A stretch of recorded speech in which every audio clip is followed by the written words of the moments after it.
مگر ہمارے عاملین بڑی آسانی سے یہ کہہ دیتے ہیں کہ یہ اس کی قمیض ہے، اس کو جادو ہے۔ یہ تجربات ہیں نا، مشاہدات ہیں ہر بندے کے، ریسرچ ہوتی ہے، اس پہ لاکھوں ڈالرز لگتے ہیں، پوری دنیا اس پہ بیٹھتی ہے کہ عملیات کے میدان میں بھی سرچنگ ہوتی ہے، کوشش ہوتی ہے، محنت ہوتی ہے، ریاضت ہوتی ہے، چلے ہوتے ہیں۔ وہ یہ ہوتا ہے کہ قمیض کو ماپتے ہیں بالش سے۔ جی ہاں، میں اس کے خلاف ہوں بالش کے ماپنے سے۔ درزیوں کو بھی آپ نے چیلنج کر دیا ہے کہ ان کی بنائی ہوئی قمیض چھوٹی بڑی ہو جاتی ہے۔ اب میں اس کو پہلے کھینچتا ہوں، اپنی بالش کو فل کھولتا ہوں، تو اس کو انچی ٹیپ سے ماپا جائے۔ پتہ چلتا ہے کہ یہ کافر کی قمیض ہے یا مسلمان کی قمیض ہے۔ اگر کسی کی بامر مجبوری کرنی بھی پڑے نا تو پھر اس کو ہر اینگل سے دیکھتے ہیں۔ اور عامل وہ ہوتا ہے جو شریعت کے خلاف نہ جائے۔ یہ ہاتھ کی حرکت ہے، تھوڑی سی آپ کریں گے وہ ہلنا شروع ہو جائے گا۔ بالکل۔ الحمدللہ اسے حلال کرتے ہیں کہ اپنی محنت اور کوشش کرنے کے بعد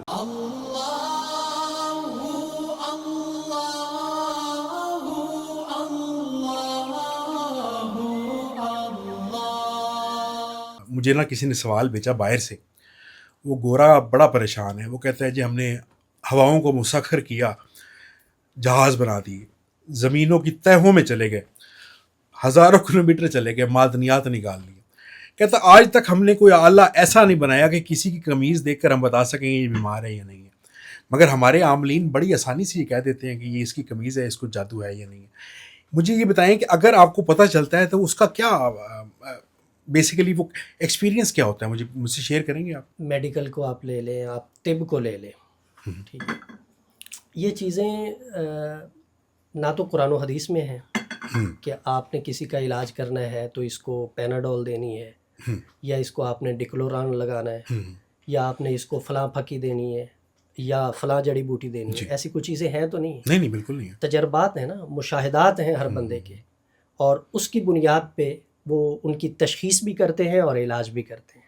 انسان کی خود ہی تیار کردہ چیزیں ہیں نا جن سے وہ تشخیص بھی کرتا ہے اور ریسرچ علاج ہوتی بھی ہے، کرتا اس پہ لاکھوں ڈالرز لگتے ہیں، پوری دنیا اس پہ بیٹھتی ہے، ہزاروں سال کی محنت کے بعد۔ آپ کے سوال کا جواب آپ ہی کی بات میں ہے کہ عملیات کے میدان میں بھی سرچنگ ہوتی ہے، کوشش ہوتی ہے، محنت ہوتی ہے، ریاضت ہوتی ہے، چلے ہوتے ہیں، پھر جا کے کسی ایک نتیجے پہ پہنچتے ہیں کہ اس طرح کرنے سے یہ ہو جاتا ہے۔ اچھا کیسے پتہ چلتا ہے؟ آپ جب قمیض دیکھتے ہیں کیا محسوس ہوتا ہے آپ؟ یہ ایک عمل ہے جو ہمارے بزرگ پہلے گزرے ہیں، ان کی طرف سے ایک چلا آ رہا ہے کہ جادو والا جو مریض ہے یا جنات والا جو مریض ہے، اس کی استعمال شدہ قمیض جو اس نے پہنی ہو اور پھر اس کو دھویا نہ ہو، یعنی بندے کے جسم کے ساتھ لگی ہوئی ہو یا اس کا پسینہ اس کے ساتھ لگا ہو، اس کو آپ لیں گے، ماپیں گے، ماپنے کے بعد آپ اس کے اوپر پڑھائی کریں گے، قرآن پاک کی آیات پڑھنی ہے، پڑھنے کے بعد پھر آپ اس کو ماپیں گے۔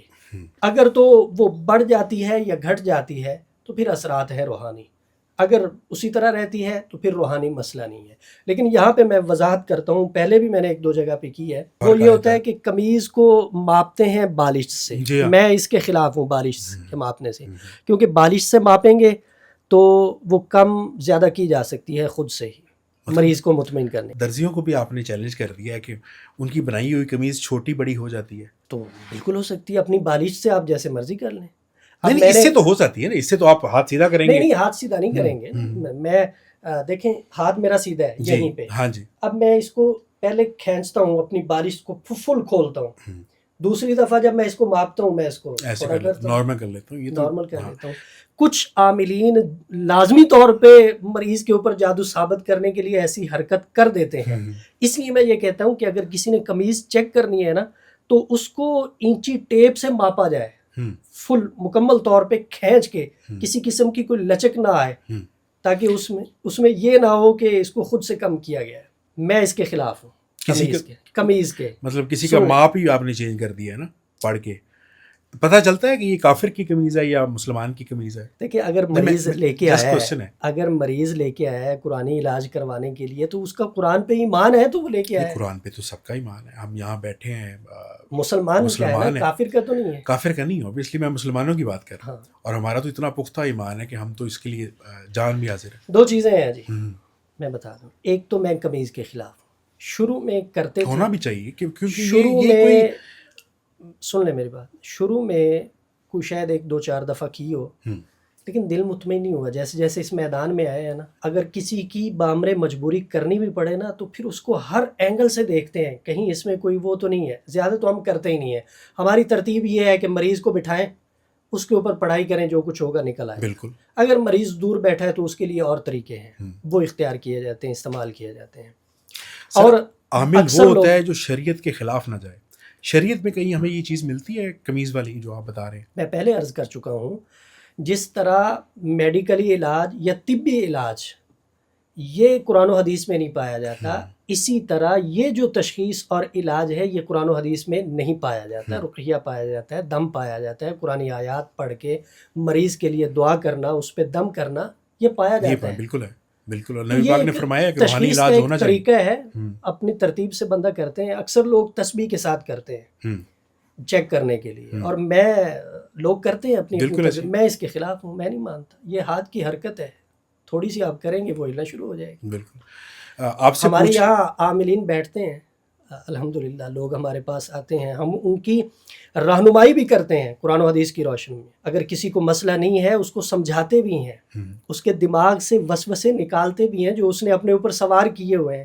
حتی الامکان کوشش یہ ہوتی ہے کہ ہمارے کسی عمل سے کسی کا فائدہ ہو جائے, نقصان نہ ہو. رزق تو اللہ نے دینا ہے, ظاہری بات ہے, ہم محنت کر رہے ہیں, ہمارے ساتھ لوگ جڑے ہوئے ہیں, وقت دے رہے ہیں, ہم اپنی محنت کی اجرت لے سکتے ہیں, اس میں کوئی حرج بھی نہیں ہے, لیکن ہم الحمدللہ اسے حلال کرتے ہیں کہ اپنی محنت اور کوشش کرنے کے بعد نتیجہ اللہ کی ذات. ہمارے ایک عامل تھے, ان کو میں نے 1-2 دفعہ تسبیح کے ساتھ کرتے دیکھا, تو میں نے کہا یار میں اس پہ مطمئن نہیں ہوں. آپ مطمئن ہیں؟ تھوڑا سا مجھے بھی ہے. میں نے کہا نہیں, اس کو چھوڑ دیں. ہمارے پاس قرآن کی دولت ہے الحمدللہ, ہمارے سارے عامل حافظ ہیں, قاری ہیں قرآن کے, عالم دین ہیں. میں نے کہا یہ ان لوگوں کے لیے جنہوں نے کتابوں سے پڑھا ہوا ہے اور بس وہ دیکھ کے چل رہے ہیں. ہمیں تو اللہ نے پراپر علم دیا ہے پورا, ہم اس کو استعمال کریں, ہمیں ان چیزوں کی ضرورت نہیں ہے. آپ شفاء الدہر روحانی مرکز کی واٹس ایپ نمبر پر دنیا بھر سے رابطہ کر سکتے ہیں. مفتی محمد احمد شہباز صاحب سے آڈیو میسج میں اپنا مسئلہ بیان کریں اور فوری اپنے مسائل کا حل معلوم کریں. ہمارا واٹس ایپ نمبر ہے +92 300 488 386. شفاء الدہر روحانی مرکز, روحانی مسائل کا حل قرآن و سنت سے.